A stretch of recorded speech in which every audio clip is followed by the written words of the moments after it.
thing is, obviously, with mass migration, it makes it completely impossible for anyone to integrate. If integration can only happen in very small numbers, where you have a cohesive community, a cohesive culture for people to immigrate into. But when you have mass migration and when your culture becomes a mix and a melange of something completely different, completely alien, the culture in London, people speak MLE, multicultural London English, is the accent around here. When you have that, and there seems to be a no culture, what can people integrate into? Yeah.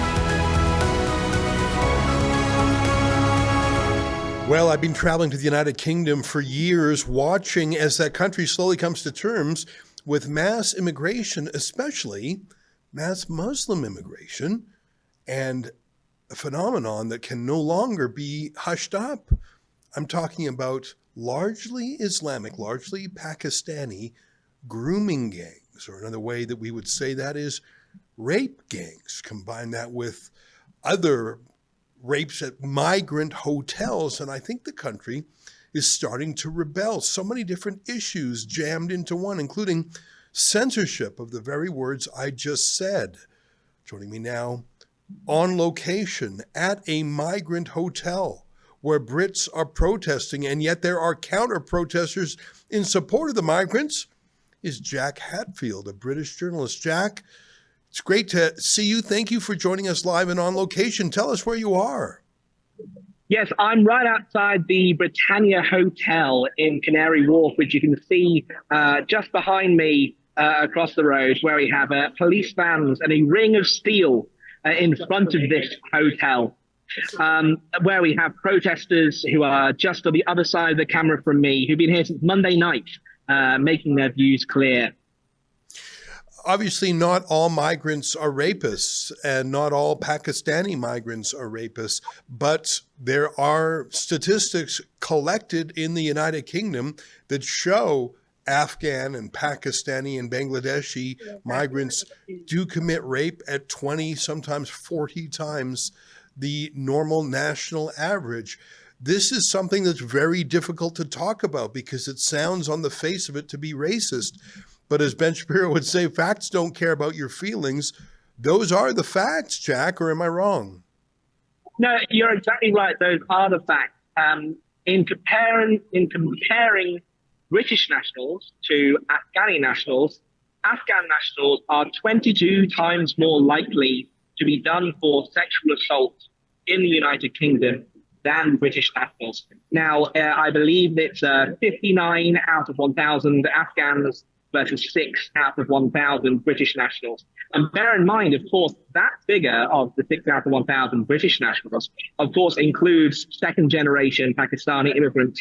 So those who may have been involved or done for the grooming gangs in Rochdale and in other places in this country, they would be included under that British figure. So perhaps it's an even greater number, but we don't collect the statistics on that thing.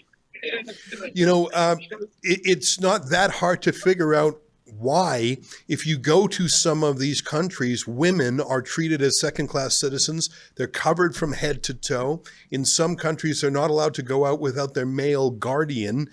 And it's partly because of a chauvinistic society, but partly it's a defensive tactic. If you let a woman go out uncovered or alone in those countries, she will be attacked. And so you bring over hundreds of thousands, perhaps millions of people from those medieval societies, and you just dump them in the street in the UK, where women dress in a modern fashion that would be considered scandalous. They would be considered as prostitutes back in Pakistan or Afghanistan. So I don't know if it's a racist comment, but it's a comment on the culture of misogyny. There really is rape culture in the world. It's probably not where a lot of feminists say it is. There really is a Handmaid's Tale in the world, but it's not in some Christian nation. It's Islamic nations. And I think that's why a YouGov poll just out today shows that most Brits think that Islam is a net negative to the country. I think these things are extremely hard to talk about, Jack, and anyone who does talk about them is called racist or Islamophobic. But I get the feeling that the Brits who are finally protesting, they just don't care anymore about being called names. Yes, you're right. I was in Epping on Sunday and just yesterday, when there were more protests on this, and parents who talked to me said, we're not far right. We're just local. We're local people, local parents concerned about what's happening to their wives, their sisters, their daughters. And the far right label just simply doesn't wash anymore. There was a very unusual thing that was at first denied by authorities, but then admitted when it was impossible to further deny.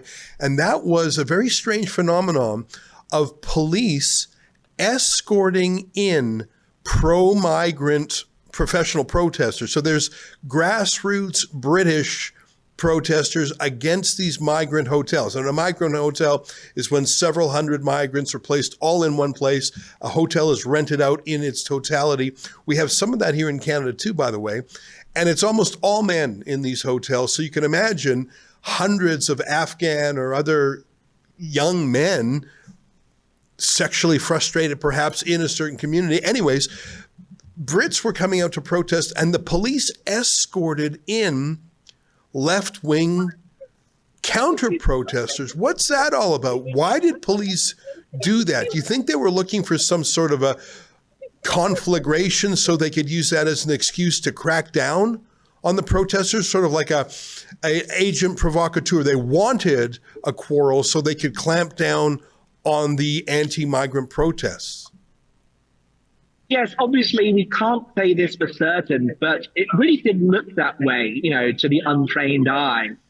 We had the Stand Up to Racism counter-protesters, which is one of the biggest anti-fascist groups here in Britain, that is funded by the Trade Union Congress, receives government money as well. And these people are, professional protesters in many ways. So the police walked these people from the Epping tube station towards the protest at the Bell Hotel there in Epping sometime earlier last week. And then they were ferried in vans back to the tube station afterwards. Of course, the reasoning here is baffling, because there is no reason why, there's no God-given right to have your counter-protest at the exact same place as the main protest has taken place. Why on earth they couldn't have let the Stand Up to Racism protesters, who just have as much right to free speech as the rest of us, exist in the middle of the town rather than at the Bell Hotel, where there would have been no conflict to take place at all. Yeah, I've never heard of police acting as sort of Uber drivers for left-wing protesters before. Let's talk for a moment about where you are. I've been to Canary Wharf. It's a very modern part of London. It was totally rebuilt actually by the Canadian entrepreneurs, the Reichman family, in the era of Margaret Thatcher. So I guess this is going back more than 40 years ago. It really brought a modern, sleek, new financial center to London. It really marked the revival of the financial sector in that city. It's gorgeous. It's metal and glass and chrome, and it's not cheap. I checked online, and the hotel that has been taken over in totality for these migrants, it was about £400+ a night, which in Canadian money that's about $700 a night. Now, London's an expensive city, but like that is a luxury hotel. Did they really, it's not a rumor, it's a fact, they really did give this 4-star hotel to migrants who just hopped on a boat? Have you confirmed that with your own eyes? Yes, it is entirely true that this has now been taken over by the Office for a Migrant Hotel. However, it is unclear whether there are any migrants in there currently. Nobody has seen anything. Nobody has seen the buses to bring them in. Perhaps the back to the protest here is still ongoing, is putting off the government from moving people into the hotel to begin with. I believe the official reason for this hotel being taken over now is that it's been used as an overflow for when they expect more migrants to come in boats over the summer months. So this hotel, which as you can see behind me is absolutely just massive, it goes all the way up It is huge, and you could fit just so many people in there. So when they actually pack this place full of migrants, there'll just be too many around the local area. Local people. I had one person say to me, the school holidays are coming up, and parents are now concerned to let their kids even walk past the hotel. Yeah, I mean, these are people who their very first act was to break the law, to come illegally, in most cases to destroy their documents, their passports, throw them in the sea or rip them up.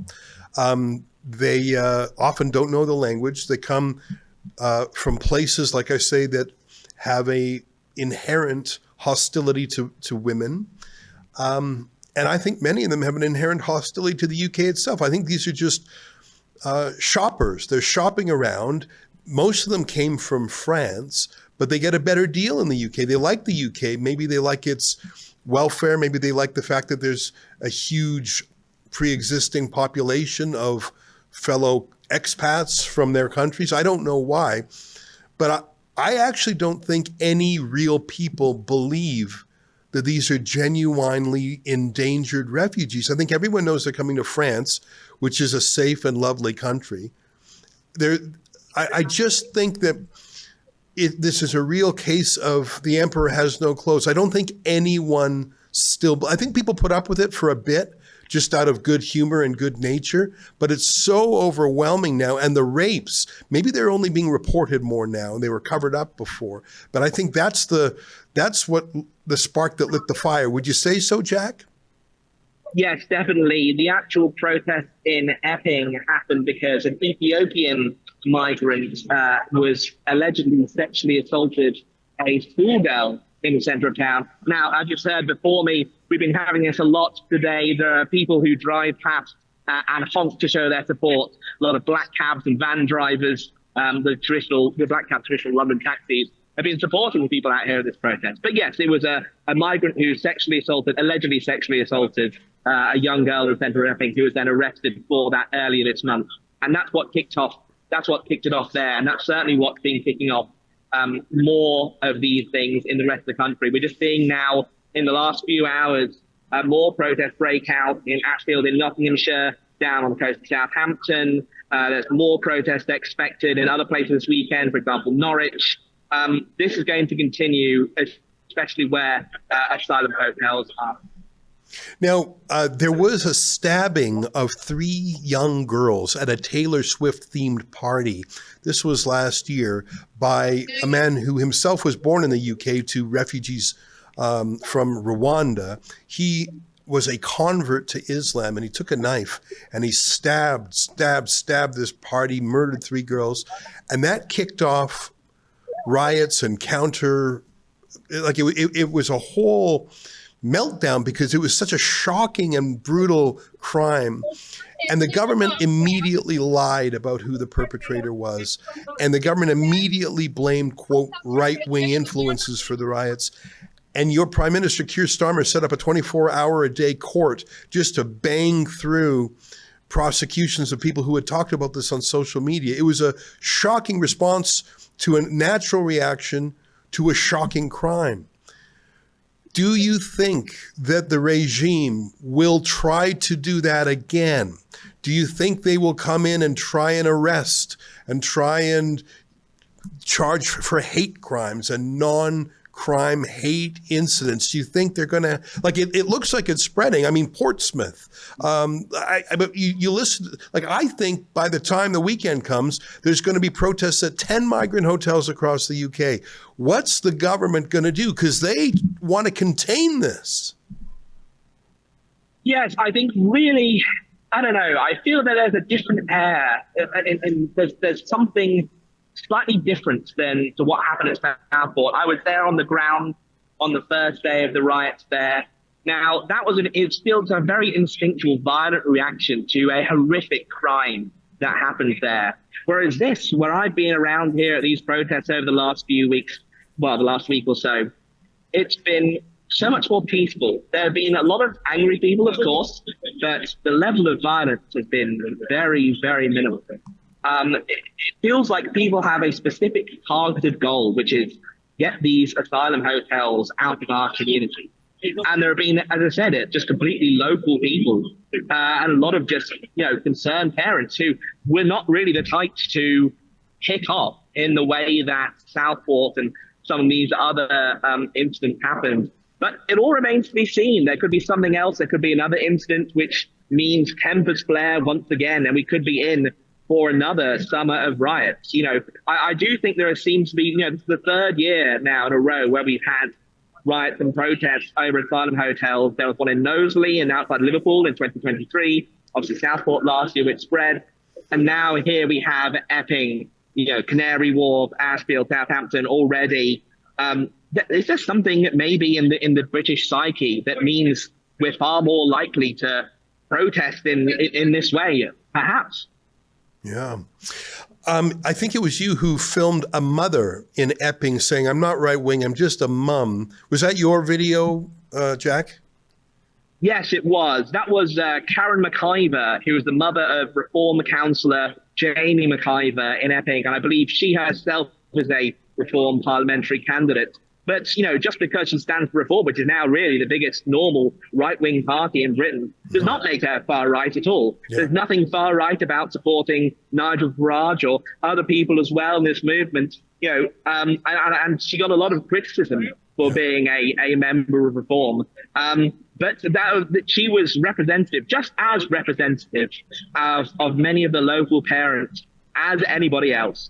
Just because she had a party affiliation does not mean immediately she was far right or not speaking for everybody else. Here's a clip of her. I thought this was a very interesting interview. Take a look. My children went to Epping St John's School and I was parent governor for 4 years. Epping is a wonderful place. The families of the children that attend Epping School are wonderful. And we're here to support the family and we're here to support our town. What's happening, how we're being portrayed is not correct. And we're here to make a difference. A strong message from strong women. So what's the placard that you have here? We felt a lot of the press were incorrectly reporting us on Friday morning after our protest on Thursday.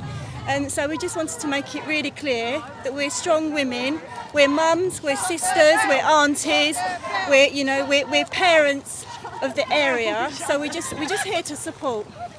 Yeah, the people here have been walking at the front have been mostly women and girls doing the march. Do you think that's because the people feel that a lot of the people in the hotel are a threat to women and girls? Everybody is really concerned about who is in that hotel. Crime in the area is shocking, and this is a beautiful place to live. And we are all very concerned, as are other people in other towns around the country. We need to stick together, peaceful protest, and the government need to listen to us. They need to listen to real people on the ground, people that work hard and love their country. And we're here to protect that. Our values are very important and we must protect them. You mentioned Reform UK. I was up in the district of Runcorn and Helsby, which was a deep Labour riding that flipped to Reform. And I was up there and I saw the Reform literature, and it was very simple. Freeze immigration, stop the boats. Like, it couldn't be clearer. Now I think the front line in the UK is, do you just want to freeze it, or do you want to have a net remigration? That's a word that President Donald Trump is normalizing. He's used that word at least half a dozen times that I've observed. And that's what they're doing. They have a massive deportation project. I see that West Germany is building a special deportation wing terminal at an airport that will specialize in handling deportations. I think it's catching on in different jurisdictions. What will happen in the UK? I mean, Nigel Farage still seems a little reluctant to call for mass deportations. I think he thinks it sounds radical, but surely not as radical as abiding 1,000 migrants a day coming across in dinghies. Well, no, exactly. I completely agree. I think the only way for this to stop happening, to stop having protests constantly, is demigration, mass deportations. We can't just turn off the tap. There's so many of them who are here already. We have so many here committing rapes, sexual assaults, murders, all sorts of things. Just closing the door on more people coming in won't fix the problem that's already here. And you're right, I think Nigel has been a little bit reticent to call this. I believe he's still perhaps a little bit nervous trying to play the crowd of the mainstream media a little, or control the narrative, or become quite moderate, which is, of course, a fair play, from a politician. But, if Reform do win in 2029 and they don't seize the opportunity to create a radical policy platform, I'm concerned for the future of this country. Yeah. Nigel Farage himself said a few weeks ago, if we fail, what comes after us will be quite dangerous. So here's a clip of that.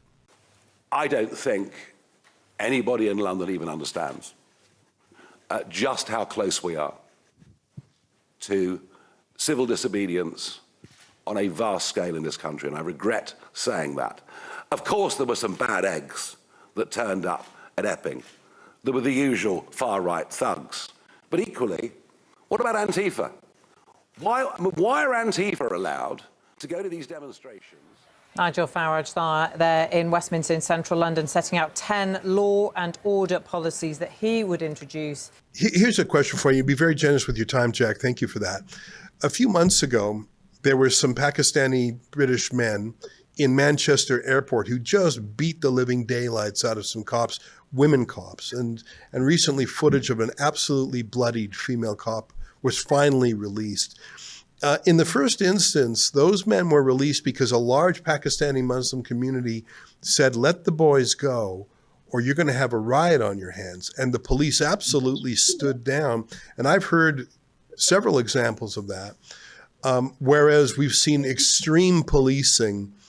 You just posted an image of someone who was thrown in jail for 16 hours because he swore at a cop. Now, I don't recommend swearing at police. Nothing good will come from that. But it really seems like there's two-tier justice. There was the case of Lucy Connolly, the mum, who tweeted something a little bit stupid, frankly, but she was thrown in the clink for 31 months, which is longer than some of the actual rapists are. How much longer can this two-tier justice continue and still have the support of the British people? I mean, in a democracy, you need the consent of the governed. That's the same with policing. Robert Peel's laws of policing. You need the consent of the community. Unless you're a police state, you cannot manage a government of a country unless the people are with you. At what point do people say, the heck with it, the entire establishment is untrustworthy, and we are going to take things into our hands like they did in Ballymena, Northern Ireland a few weeks ago, when they actually walked onto the property of some alleged rapists and burned their house down? Yeah, as you said, you're exactly right. It's concerning. I don't think that the government wants to act and want to do the things that need to be done. And if they don't, and they continue two-tier policing, then it is very concerning. Farage might be right. What comes after him could be worse if he doesn't fix the problems. This country feels a little bit like a police state right now. We still have some freedom of speech. Obviously, people are out here protesting. I do worry. I do worry.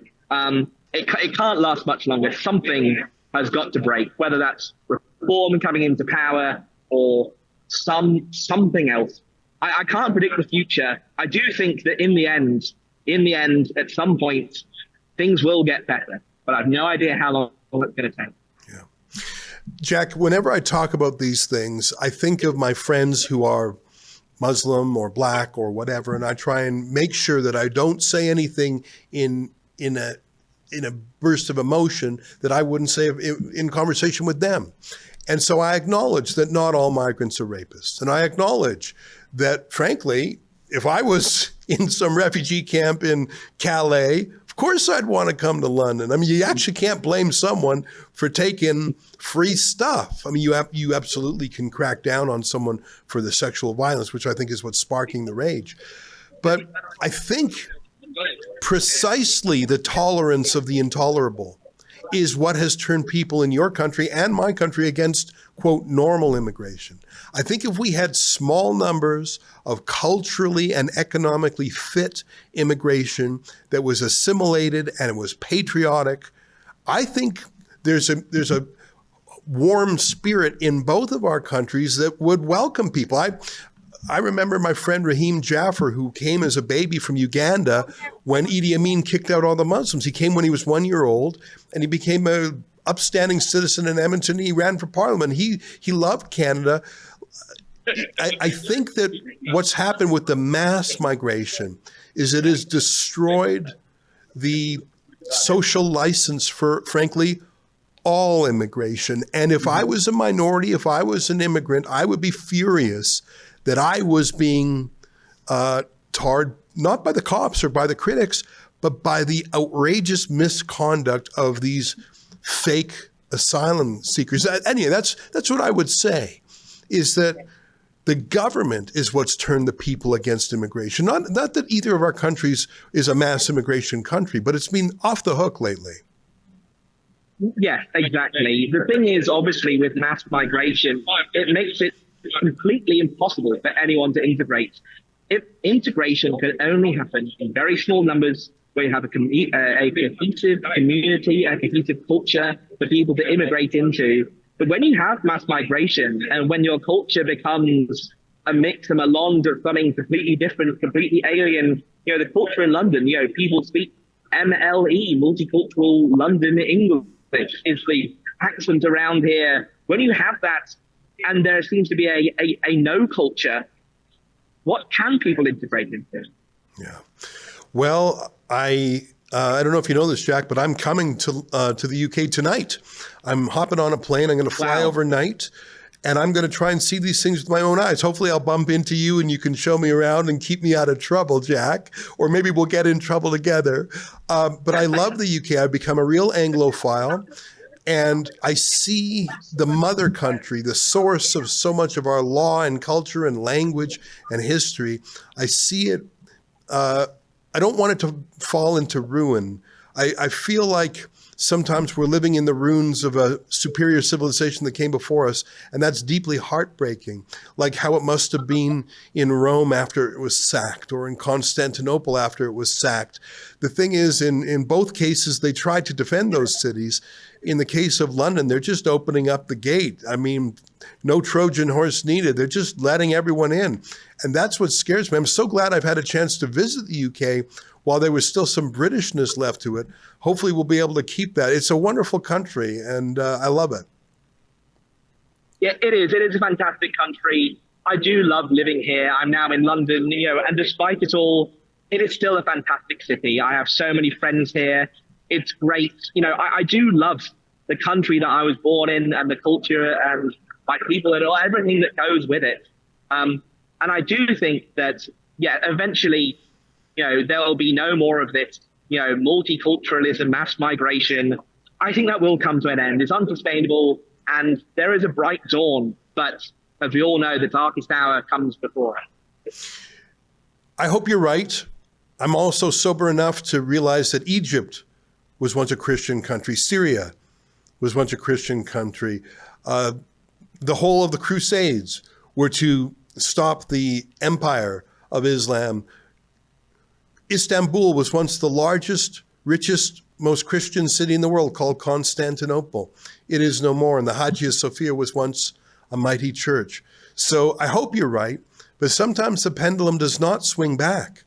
I don't know if there's any hope for Sweden. I was in Malmo, a city I was in Marseille. I don't know if there's any hope for that city. It'll become an Algerian and Moroccan city. I don't know. I hope that the UK and Canada too can be safe. Thanks for giving us so much time today. Yeah, thank you for having me on. All right, we'll see you soon. I'll see you on Sunday, perhaps. Yeah, that's right. I'll see you there. There he is, Jack Hadfield, commenting on the ground outside a migrant hotel in Canary Wharf. And I got to tell you, if you don't know Canary Wharf, it is fancy is the wrong word. It is a glistening, modern, skyscraper financial center. And they took a 4-star hotel and are turning into a migrant hotel. Just absolutely incredible. Stay with us. More ahead.